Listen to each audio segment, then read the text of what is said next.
There is one thing you have never once questioned. Not the weather, not the tides, not the traffic. The ground. You step out of the car and the pavement holds.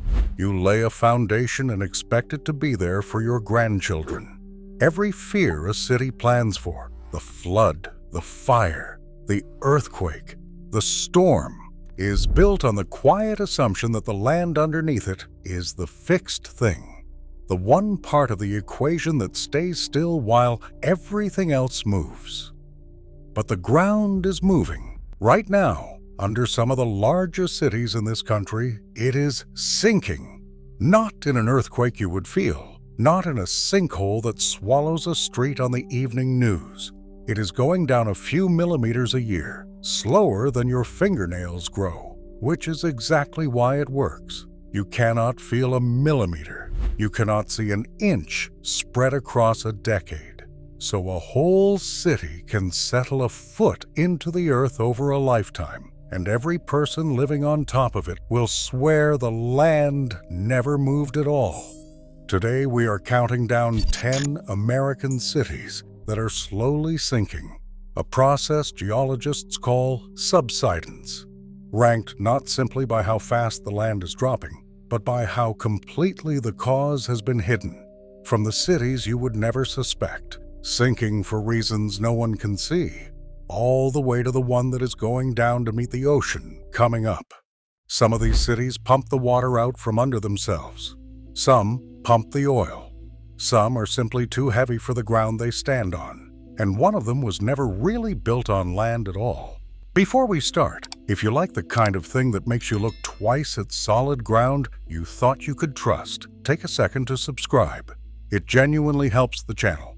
And while you're here, I want to know one thing. Which of these cities are you watching from right now? Or which one have you lived in? Drop it in the comments. Let's get into the list. Number 10. Chicago. We begin with a city you would never suspect. Chicago sits on bedrock, on the flat, solid shoulder of the continent, a place that feels about as permanent as a city can feel. And yet the ground beneath the loop is deforming, not from water, not from oil, but from its own heat. A researcher at Northwestern named Alessandro Rota Loria wired more than 150 temperature sensors through the basements, subway tunnels, and parking garages under downtown Chicago, and buried a set in Grant Park for comparison. What he found is that the ground beneath the loop runs about 10 degrees Celsius warmer than the untouched earth a few blocks away. Every building, every train, every boiler room has been quietly pumping heat into the soil for over a century. And here is the part almost no one knows. As the ground warms, it deforms. Chicago's clay-heavy soil expands and contracts, settling in slow, uneven increments that no building was ever engineered to handle. Rota Loria calls it a silent hazard, not a collapse. Nothing dramatic, just foundations very gradually tilting and settling under a heat the city has been generating the entire time it thought it was standing still. Number 10 is the city that is sinking under nothing more than the warmth of its own presence. Number 9. Phoenix. Now we go somewhere you would expect to be the most stable ground in America, the dry, sun-baked desert of central Arizona. It isn't. Phoenix is sinking. And when the desert sinks, it does not do it quietly. It tears open. For most of the last century, farms and then a booming metro pulled groundwater out of the aquifers beneath the Salt River Valley faster than the desert could ever refill them. As the water leaves, the sediment that held it compacts, and the surface drops. Near Luke Air Force Base, geologists measured roughly 18 feet of subsidence between the late 1950s and early 1990s. But subsidence in Arizona has a signature that other cities don't share. When the land sinks unevenly, it cracks, forming long tension fractures called earth fissures. Some run 2 miles long, some open 15 to 25 feet wide and drop 90 feet down. Arizona has mapped around 200 miles of them, threatening roads, canals, gas lines, and homes across more than 3,000 square miles. In 2007, a fissure that had been quietly backfilled in a Phoenix suburb reopened during a monsoon storm, and a 1,110-pound horse named Cash fell in. After a 15-hour rescue, he didn't make it. Groundwater management has slowed the sinking in the metro itself to a millimeter or two a year, but the ground remembers. A fissure can lie dead and invisible for decades, then split open again with the next hard rain. Number 9 is the desert that answers overpumping by cracking apart at the seams. Number 8, San Francisco. Some cities are sinking because of what they took out of the ground. San Francisco is sinking in places because the ground was never really there. Look at a map of where the bay used to be and where the city is now, and you'll find whole neighborhoods sitting on artificial fill, soil, rubble, and mud dumped into the water more than a century ago to make new land. Fill compacts, and it's still compacting. The most famous example is the Millennium Tower, a 645-foot luxury high-rise that opened downtown in 2009 and has since sunk roughly 1.5 feet while tilting visibly to one side, requiring a fix that cost tens of millions of dollars. But the tower is just the headline. Treasure Island, the flat island in the middle of the bay that thousands of people now call home, is entirely man-made, built out of hydraulic fill for the 1939 World's Fair, and it is settling at up to 3/4 of an inch per year. Parts of Foster City, built on engineered landfill in the 1960s, are dropping too. At San Francisco International Airport, where a portion of the runways sits on fill, subsidence combined with rising seas is projected to put water over a large share of the tarmac before the century is out. Number 8 is the city that keeps forgetting how much of it was ocean until very recently. Number 7, Miami. Everyone already knows Miami has a water problem. The sea is coming up. That part is accepted, almost background noise. What far fewer people know is that the land is coming down to meet it, and that the newest, tallest, most expensive towers on the beach may be helping it along.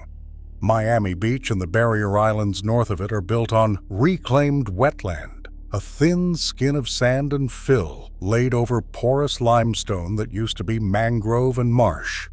A 2024 study out of the University of Miami used satellite radar to track 35 buildings along the coast from Miami Beach up to Sunny Isles Beach, and found them subsiding by as much as 3 inches over a recent 7-year stretch. The worst of it in Sunny Isles, the strip of glittering new luxury towers. The likely cause is the weight and the vibration of construction itself, pressing the sand grains beneath the foundations into a tighter, lower pack. Researchers were careful to note that this sinking did not cause the 2021 Champlain Towers collapse in Surfside, which investigators traced to structural flaws. But it is a quiet reminder that on a barrier island, every new tower is a bet that the ground can hold its weight, placed on ground that is, by its nature, still settling. Number 7 is the coastline that is being pushed down at the exact moment the water is rising up. Number 6, Norfolk and Hampton Roads, Virginia. We're at the halfway point. If you're still with me, you're clearly the kind of person who actually wants to understand what's happening under the places we live. So if you haven't yet, this is the moment to subscribe, because the cities from here up are the ones where the stakes stop being abstract. And the strangest cause on this entire list is buried under number 6. Hampton Roads, the cluster of Virginia cities that includes Norfolk, is sinking for 3 reasons stacked on top of each other, and 2 of them are almost impossible to believe. The first is groundwater pumping, ordinary and responsible for more than half of it. The second is the last ice age, a massive ice sheet once pressed down on the land to the north, forcing the mid-Atlantic coast to bulge upward like the far end of a seesaw. And now that the ice is long gone, that bulge is slowly deflating back down. And the third is a meteor. About 35 million years ago, an object slammed into what is now the mouth of the Chesapeake Bay and left a buried impact crater tens of miles wide. directly beneath Norfolk and Hampton roads, and the shattered rock filling that crater is still, all these ages later, compacting. Together, these give the region the highest rate of relative sea level rise on the entire United States East Coast, with some hotspots sinking 7 to 10 times faster than the local average. Sitting right in the middle of it is Naval Station Norfolk, the largest naval base on Earth, on ground that already floods at ordinary high tide. Number 6 is the city sinking under an ice age and an ancient asteroid at the same time. Number 5, Corcoran, California. Now, the sinking stops being measured in millimeters and starts being measured in feet. In California's San Joaquin Valley sits the farming town of Corcoran, around 22,000 people, a maximum security prison, 7.5 square miles of flat farmland, and over about 14 years, parts of it dropped as much as 11.5 feet, enough to swallow the entire first floor of a 2-story house. And almost no one who lives there can see it happening. The cause is agriculture. When surface water runs short, the enormous farming operations of the Tulare Lake Basin pump groundwater from deep beneath the valley, below a dense layer of clay that geologists actually named the Corcoran clay. Pull the water out and the ground collapses in on itself, slowly, evenly, across a bowl 60 miles wide, which is exactly why residents can't perceive it. There is no cliff, no crack, no tilt. The whole world just goes down together. But the infrastructure notices. The sinking crushed the casings of drinking water wells. It warped canals until the water wouldn't flow, and it dropped the town's flood levee so far that it had to be rebuilt, once in 2017. And again after the floods of 2023, when the ancient Tulare Lake bed refilled for the first time in a generation, and the state had to pour millions in just to keep the water out of a town that had sunk down to meet it. Number 5 is an entire town going down 11 feet while every person in it stands on ground that looks perfectly flat. Number 4, Long Beach, California. Long Beach earned a nickname the others on this list never did. For a while, people called it the Sinking City, and it sank harder and faster than almost anywhere in American history. Underneath it lies the Wilmington oil field, discovered in 1932, one of the largest oil fields ever found in the United States. And as billions of barrels came out of the ground came down after it. By the 1950s, the center of the subsidence bowl had dropped 29 feet.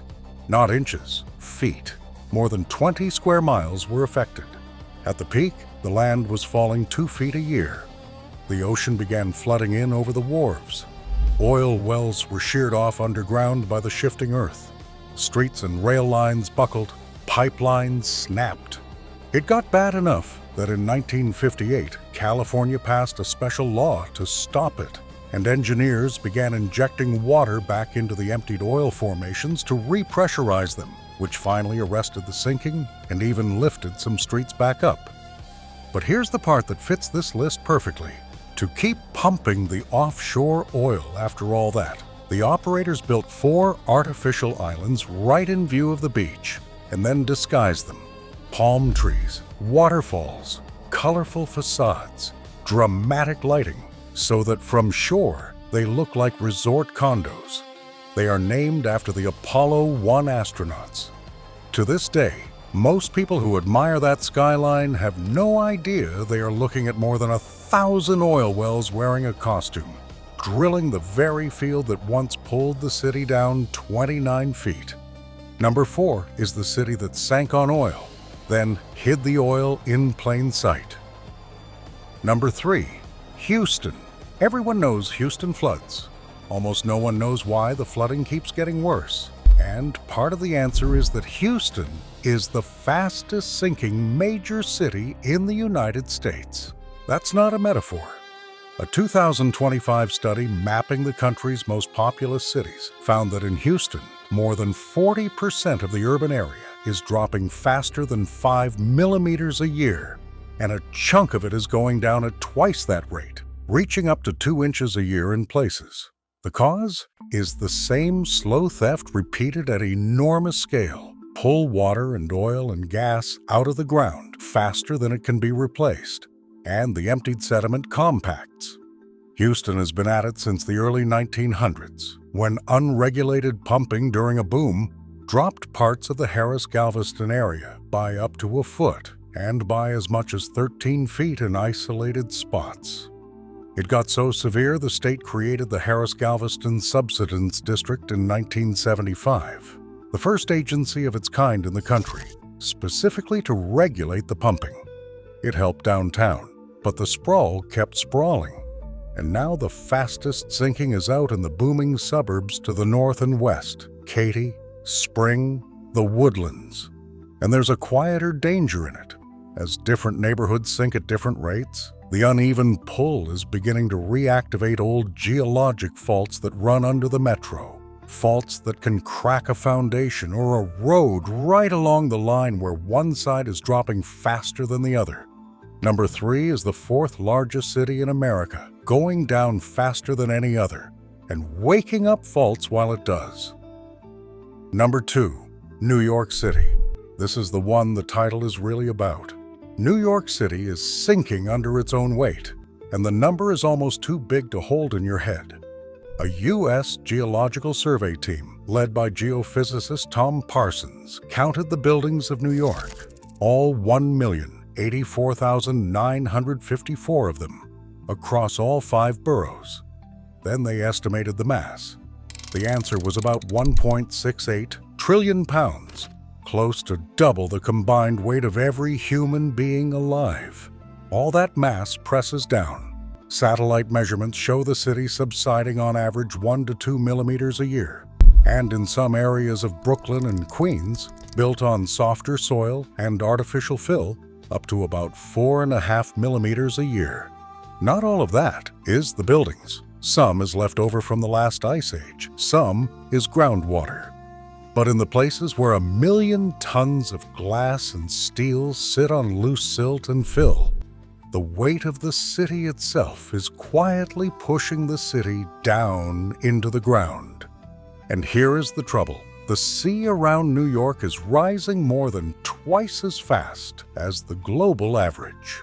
So the land is coming down, while the water is coming up. Parsons put it plainly. It's inevitable that the 2 levels eventually meet. Not this year, not this century maybe, but the ground is going down, and the water is coming up. And someday, somewhere, those 2 lines cross.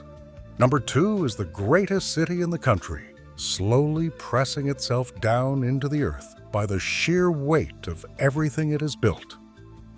Number 1, New Orleans. And so we arrive at the city where all of it comes together. The weight, the water, the pumping, and the slow inevitability. The purest and most unforgiving version of this entire list. New Orleans is not going to sink someday. It is sinking now. It has been sinking for a century, and roughly half of it already sits below sea level. It began as a trick of geology. A city built on the soft, waterlogged sediment of the Mississippi Delta, land that naturally settles and compacts over time.